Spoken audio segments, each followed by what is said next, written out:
traveled here and then I traveled yonder. Well, I traveled here and then I traveled yonder. Well, I traveled here and then I traveled yonder. Well, I've been a traveling. I've traveled cold and then I've traveled hungry. Well, I've traveled cold and then I've traveled hungry. Well, I traveled cold and then I've traveled hungry. Well, I've been a traveling. Traveled in the mountain, traveled down in the valley. Well, I traveled in the mountain, traveled down in the valley. Well, I traveled in the mountain, traveled down in the valley. Well, I've been a traveling. If you were described, Saul, as a professional agitator, what would your reaction be to that description? That's okay with me. That's what you left out one word, Studs. Professional outside agitator. You see, you got to be an outside agitator to begin with, because agitators very rarely come up from the inside. Because if you come up from the inside, one of two things happens to you. Either you get knocked off, or you get co-opted. That's the reason all agitators are outside agitators. And you see, when you're out to really get change, every community, every place is organized. When sociologists talk about social disorganization or that communities are disorganized, I don't know what they're talking about. You can go into the cruddiest community. It's got a policy racket going. It's got a syndicate going. It's got a political organization in there that's crooked as hell. And they're being exploited if it's a company town, but it's organized, you know? It's a contradiction in terms to say that there's such a thing as a disorganized community. So that the job of an agitator is first, if he's going to, it's really not organizing a movement, he's reorganizing it. First he's got to change the whole pattern. He's got to disorganize it. That's why he's an agitator. And after he disorganizes it, then he reorganizes it. So we're coming to now something. Then this man who enters the community, this outside quote-unquote agitator, has entered a community that is organized to begin with. That's right. And organized for what? And why is he there? See, organized for what? The community. Well, the community is organized on a certain pattern of values. You can call it an exploitation of the many by the few over there. Call it whatever you want to. The organizer brings in another set of values. Now, to say that an organizer comes in who is just in there as sort of a blotter, that he's going in for just participatory democracy. He doesn't have any ideas. He's just going to be a servant to the people, of the masses, so to speak. He will just reflect what they want. It's just a lot of romantic crap. If an organizer doesn't have ideas as to how he wants to change that thing, and more important, if he doesn't have the sophistication and the experience to know how to get it done. See, there's a big difference between the what's that you want to get in life and the how you go about getting it. If you don't know the how about getting it, you're never going to get the what's. I always used to say that if any smart organizer had come up before the Oracle at Delphi, and the Oracle always sounded off with her usual proverbial business of know thyself, you know. A smart organizer would look at her and say, okay, Oracle, now how the hell do I go about doing it? Don't tell me what I have to get. Tell me how to get it, because unless I know the how, the what is just rhetoric, you know. Then I imagine the Oracle would have had a fit, you know. Would have said one question aloud only to a customer or something, yeah. Get thee gone. Yeah. That organizer's got to have ideas. If he doesn't have ideas, when he comes in there, if he doesn't know how and what to do, the only thing that his presence does is where the population was say 100,000 before he walked in, it now becomes 100,001. That's all. It doesn't make any difference there. He can only come in on the basis really of an invitation from the community. I go to Houston, I do nothing but to lecture at the University of Houston. I get at the airport, the whole clan is out there in full regalia. The mayor is all over the front page of the newspaper. He's going to investigate the university for inviting this radical down to speak to the university. The John Birch Society's got a mass picket line out there. The next morning, there's a big delegation of blacks inviting me to come in because they'd never seen everybody they hated so uptight. But now, if you haven't got that kind of rep, you got to go about working your way in. And one of the basic things here is whether you really, I should stop and say this, Studs. that this is one field on which you cannot pull a con game or snow job. If you don't like people, they goddamn well soon know it. You know, you can pull a fast job if you're selling a vacuum cleaner or something. You're only going to be with the guy for an hour, or selling him a house or a car. But when you're selling people and working with them, you're working with them for hours, for days, for weeks, for months. Sooner or later, they sense it, you know. So, as long as you respect the dignity of people, then they'll respond to you. Now, that sounds like an old cliche, but as long as I respect you, for example, I can't come to you and say, now, Studs, this is the way you get this thing done, because what I'm really saying to you is, look, you dumb son of a bitch, you've been sitting around here for years, and I got to come along and tell you now, this is the way you get it done. So, naturally, you're going to resent it. You see, freedom of choice, and freedom is part of dignity, is really the right to make the choice. I go into a neighborhood. I run into you. You're on welfare, you know? You're standing on the corner. So we get into a conversation. So I say, where do you live? Over there. Well, where the f*** you expect me to live? I'm on relief. What do you want me to live in, a 14-karat gold palace, you know? No, but Jesus, you pay anything to live there? Oh, come on. Trying to be funny? Well, no, I don't want to be funny about it. Jesus, place looks like it's loaded with rats and cockroaches, everything. You damn well know what it is.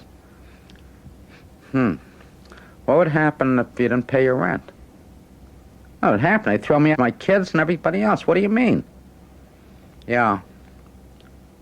What would happen if nobody paid their rent over there? Why, well, Jesus, they'd have a little trouble throwing us all out, wouldn't they? Hey, you know, how about having a beer and talking about it? Where are you from, anyway? And you start getting in, you know?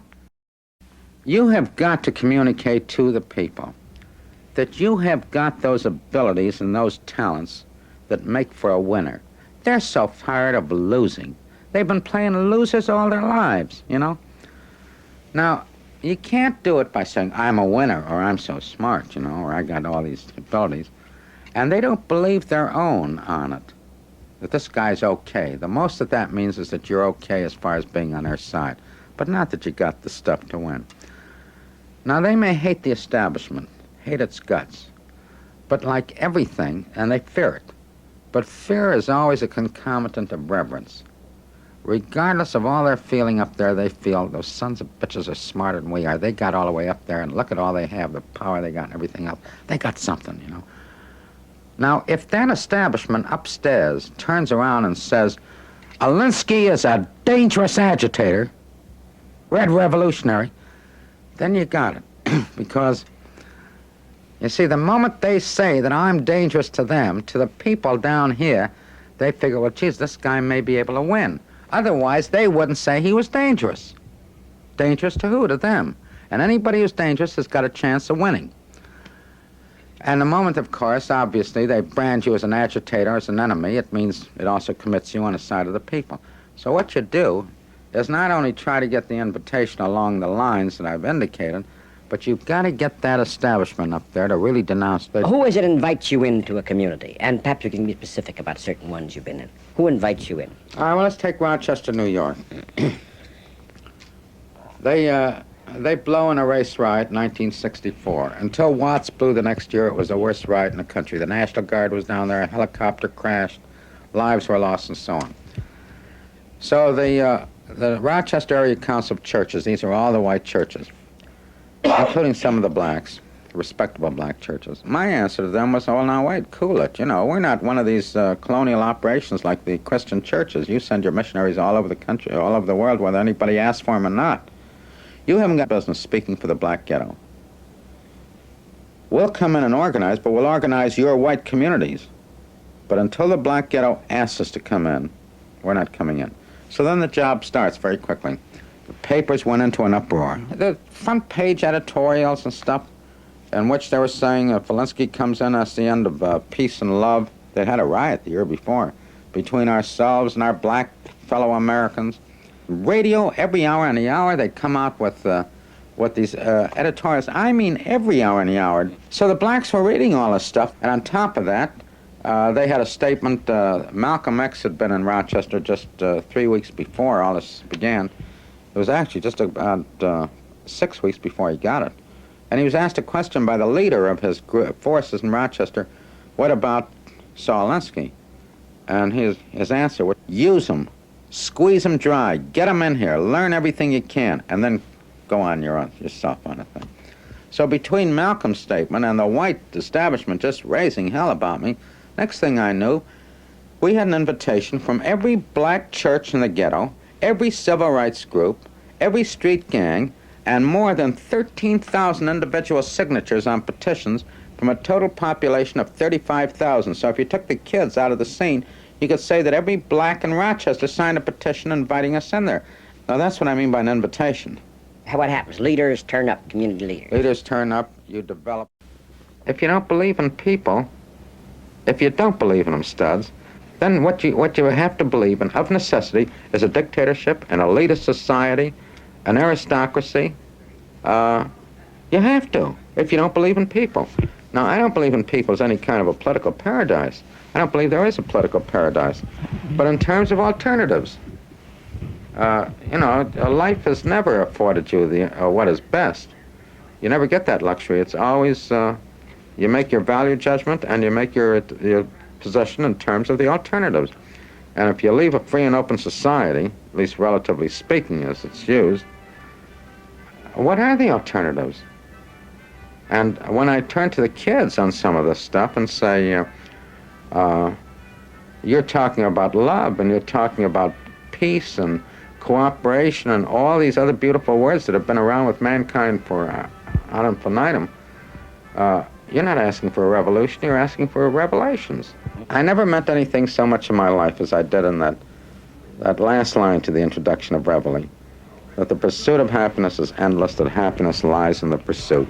It's a constant chase. I can't think of a situation that would be a worse hell to live in than a world in which there weren't any problems.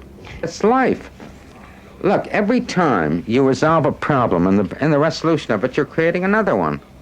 That's the way it goes. And it means listening. It doesn't mean talking all the time. It means there's more organization done with the ear than with the tongue. I can't tell you, studs, of the hours and hours I've sat on a back porch with some woman, for example. I've come over there to try to get her to come to a meeting. I've sat there for an hour while she has bitched on every neighbor, and after she's gotten through an hour, I haven't even opened my mouth. She said, now, Mr. Alinsky, I want you to know that I agree with every word you've said. What time's the meeting? Yeah. I'll be there, Yeah. you know? They want somebody to talk to. It's a lonely world, my friend. And there's nothing that is more horrible than loneliness. It's the one thing we fear it far more than hunger. You know, during the Depression, we were sort of happy together.